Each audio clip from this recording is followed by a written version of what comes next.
La motivation et le désir de savoir. Chez l'homme, la complexité des structures cognitives détermine, grâce aux nombreux apprentissages, éducation, culture, des motivations abstraites qui lui sont propres et qui s'ajoutent aux motivations physiologiques. Parmi plusieurs théories ou classifications, celle de Maslow a connu un succès mérité, bien que sa validation reste problématique. Pour Maslow, en 1943, les besoins peuvent être regroupés en 5 catégories principales qui sont hiérarchisées de sorte qu'un besoin supérieur ne s'exprime que lorsque les besoins du niveau immédiatement inférieur sont satisfaits. La théorie de Maslow se résume bien dans le dicton ventre vide n'a pas d'oreille. Si les besoins physiologiques, faim, soif, désir sexuel, besoin de sommeil, etc. sont satisfaits, d'autres besoins apparaissent, ceux de sécurité et de confort matériel, le besoin d'avoir un chez-soi, un moyen de locomotion. La manifestation de ces nouveaux besoins se traduirait chez les enfants par la peur de l'inconnu, de l'imprévu. Ce niveau satisfait laisse apparaître les besoins d'affection ou d'amour dans leurs diverses manifestations, tendresse filiale et amoureuse, cohésion familiale, amitié, etc. Une fois réalisée cette couche de besoins, apparaissent des motivations plus sociales, que l'on peut regrouper sous le terme de besoins d'estime. Adler, le disciple de Freud, insiste plus sur la position sociale de l'individu dans son groupe social que sur la libido.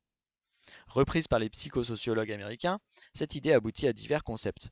Le besoin d'estime, d'indépendance professionnelle, ce que l'on appelle dans la vie courante l'ambition.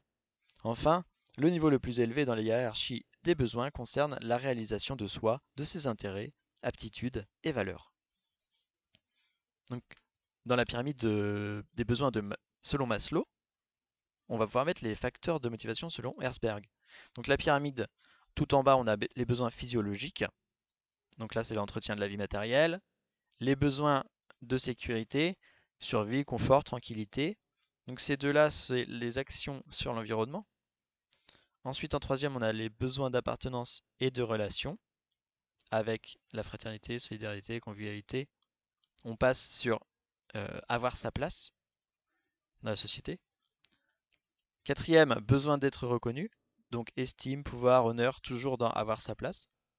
Et en dernier, besoin de réalisation de soi, là on a la plénitude psychologique et on est dans la catégorie achèvement social.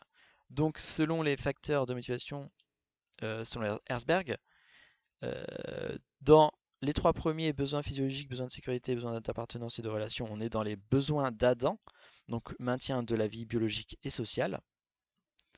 Et puis dans les derniers, donc on reprend besoin d'appartenance et de relation, besoin d'être reconnu et besoin de réalisation de soi.